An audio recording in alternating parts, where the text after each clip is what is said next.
Hey folks, Philly Boy J back here with another video, and today I'm going to be showing you guys how to make homemade Salisbury steak. And I make the best homemade Salisbury steak in the whole wide world. Nobody make Salisbury steak like Philly Boy J. Nobody. Don't nobody make it like him. Seasonings.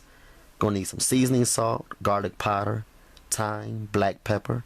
Gonna garnish it towards the end with some parsley flakes, and you're going to need some Lipton onion soup mix, condiments, Worcestershire sauce, A1 steak sauce, ketchup, and beef broth.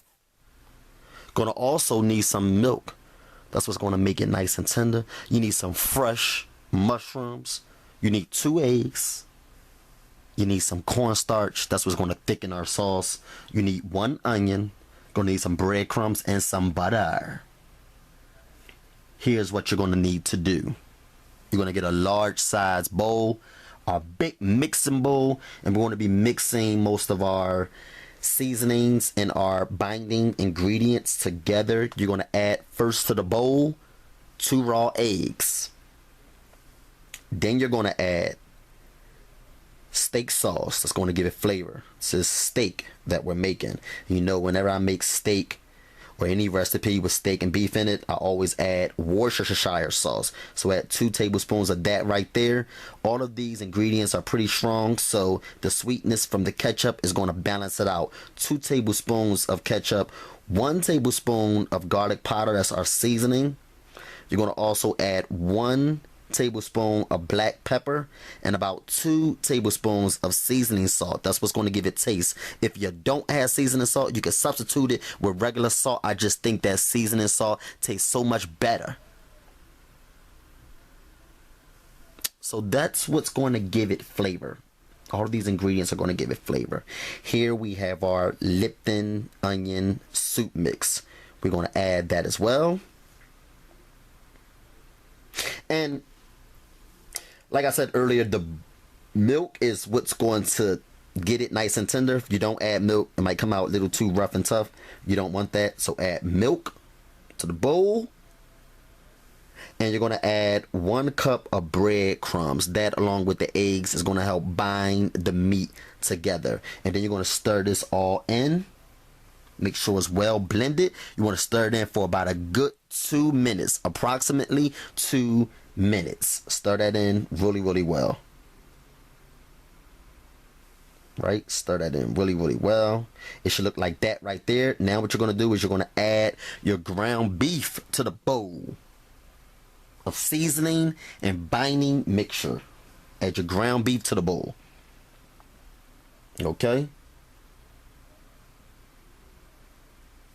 And then we're going to stir this in. You want to stir this in for about approximately 2 minutes. Make sure all of the ingredients are well incorporated into the meat. Okay? Make sure it's well blended. Blend that in really, really good. And it should look like that right there. And when I'm making Salisbury steak, I like to shape it into like rectangular squares shapes. Want it to be kind of long on the sides and short on the ends.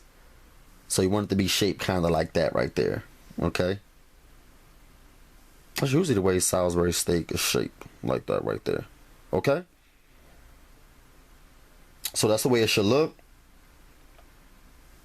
Just like that. Look at those Salisbury steak pieces. All bonded together. Look really, really nice and shapely. That's the way you want it to look. And now what we're going to do is we're going to move on to the next step, and we're going to cut up our onion. Okay, we're going to cut up our onion like that. And I brought some already sliced fresh mushrooms. Sometimes they might not come sliced, and you might need to slice them up. Okay? So those are our onions and our mushrooms. That's going to give our Salisbury steak a nice taste. Everybody don't add mushrooms to that Salisbury steak. Some people just add onions, but I love it with mushrooms. Can't have it without mushrooms. Just give it additional flavor, and it just tastes better with mushrooms to me. What you're going to do is you're going to get a frying pan, and you're going to place it over medium heats. you're going to add about 1 tablespoon of butter. That's all you need is 1 tablespoon of butter, because you're going to get a little bit of oil from the ground beef. You're going to add the pieces of meat to the frying pan.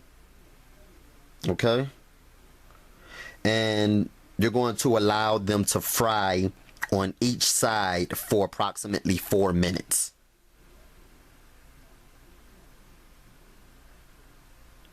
Okay, let them fry on each side for 5 minutes, 4 to 5 minutes.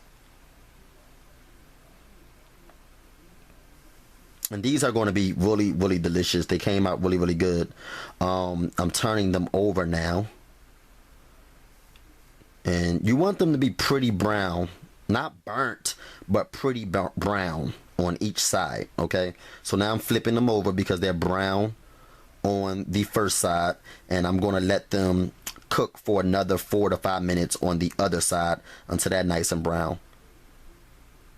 All right, what you want to do is you want to set them aside now that they're done, and what we're going to focus on now is our cornstarch slurry. So what you're going to do is you're going to get a cup, and to the cup you're going to add about 1/4 cup of beef broth. And to that beef broth, you're going to add 3 tablespoons of cornstarch. And that's going to be our thickening agent. That's what's going to thicken up our sauce once it simmers all the way down. Okay? You want to stir that in really, really well. Okay? You're going to get like this light brown, almond brown color. That's the way it should look right there. So that pan that you previously fried the Salisbury steak pieces in, what you're going to do is you're going to add your onions and your mushrooms to that pan. You're going to cut the fire back onto medium heat, and we're going to saute the onions and the mushrooms, stir it in really well until we get a nice golden brown look and they're cooked all the way through. Okay, want them to be nice and colorful and sauteed. And some of the seasoning from the steak that was left over in the pan is going to get onto our mushrooms and our onions, and that's going to help saute it and give it this nice color. Look how nice it look. Look really, really colorful. Look pretty. Okay. So what we're going to do now is we're going to add our beef broth. That's a 1/2 cup of beef broth. So add that to the pan of sauteed mushrooms and onions. Stir it in. And we're going to add our cornstarch slurry now. This is what's going to allow the sauce to thicken up, as I said earlier. So once all of this simmers down, it's going to turn into a nice, thick, shiny gravy. You want to add a little bit of seasoning to the gravy, additional seasoning.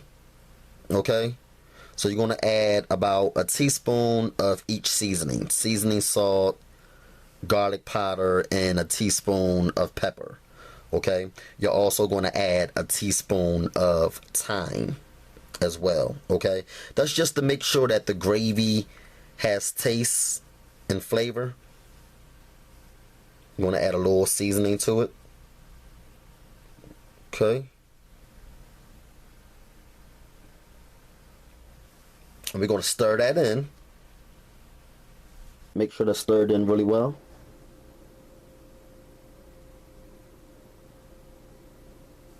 And then we're going to place our Salisbury steak back into the pan. And you're going to just let it simmer and cook until the beef broth steams out and until it thickens up. Okay, until the sauce thickens up.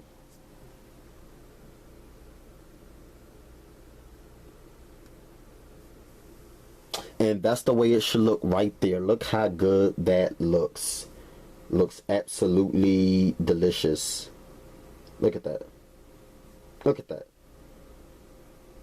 The beef broth simmered down. The sauce thickened up. And you want to garnish it with a little bit of parsley flakes. You don't have to, but it tastes really, really good. Parsley flakes kind of give it a nice smell, nice aroma. Okay? And that's pretty much it. That's how you make homemade Salisbury steak. That's how you do it, folks. That's how you do it. Alright? I hope you guys enjoy this recipe. I hope you guys like it. I loved it. It tastes really, really good. This is the way I've always made it. The way I've been taught to make it. I hope you guys enjoy it. And I hope it worked out for you. I hope it was really detailed enough. And I hope that you follow it step by step. You follow my videos step by step, you can't mess up. Okay, folks? You can't go wrong. Alright? So we're going to get ready to plate this. What I did make was some egg noodles. I like to eat my Salisbury steak with egg noodles. Some people like to eat that Salisbury steak with potatoes. I'm not really a fan of mashed potatoes. So I like to eat mine with egg noodles. I just love the way it tastes with the gravy and the mushrooms and the onions over the egg noodles.